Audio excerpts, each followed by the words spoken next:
again. The president said, "You can't hold the American people hostage. Pass everything, then we can negotiate." Like everything else Implosion Man says and does, it's clear he doesn't know anything. You negotiate before you sign something, not after, dummy.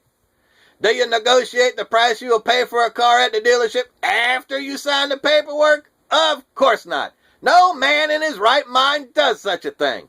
Do you sign paperwork on a house before you negotiate the agreements? Of course not.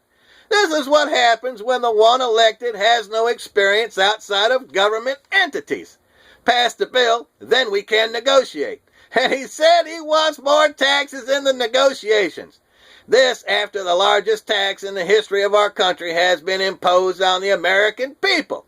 When Implosion Man's term is over, he will have passed more taxes and tax increases than any president in history.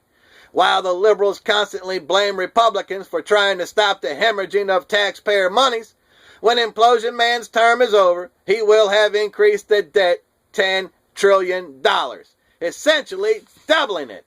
Good grief. And the Republicans can then tell the American people, we tried to stop it, but you wouldn't let us. It's ultimately your fault. Yes, you, the American people. Don't even try to blame Republican conservatives. Under Obama, my taxes have increased $200 a month. Remember, Obummercare is a tax according to the Supreme Court, and I'm under the poverty line. Good grief. And in yet another interview, Obama refutes claims that Obummercare is hurting workers.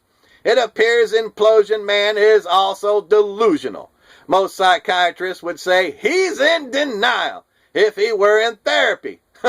Perhaps maybe he should be. Listen to this statement, which is light years from the truth. The president said, the only thing the Affordable Care Act has done is to create a marketplace, essentially a group plan, a pool for people who don't have employer-based health care. Oh my, and it's another group I don't want to belong to. He said this immediately after a reporter spent a couple of minutes counting out the companies who went from full-time to part-time and the large number of employers who used to provide health insurance but no longer do because they told their employees to join Obummercare. I ask again, aren't you all worried about Implosion Man's faculties? 'Cause you should be. Good grief. And more proof the sea is not rising. This insanity is man's doing. The wetlands in Louisiana are not being swallowed up by the ocean. Instead, the Mississippi River is washing the islands away because the river is no longer allowed to flood, as it has for centuries. Scientists say man has essentially turned the Mississippi River into a pipeline, which means a much larger concentration of sediment and water flow down the river, washing out the islands at the mouth of the Gulf. More unintended consequences of man thinking he knows better than the one who created it. Insanity runs rampant, and so does the devil. Good grief. And one more story that proves government is rigid, out of touch, and you don't matter. Mr. Cox from South Carolina was cutting the grass and trimming the trees, picking up the trash at the Lincoln Memorial. I'm sure you all have heard this story. Volunteering his own time and money, and was told to stop by the park police. The article also said that he was not arrested. I, for one, would like to have seen this before a judge. Thank you, Mr. Cox. I've heard enough talk about the infighting within the Republican Party. Those to the left of reality would like you to think it's all one-sided. Recently on liberal TV, PBS had a story of blaming the NFL for all of the injuries done to its players. Good grief.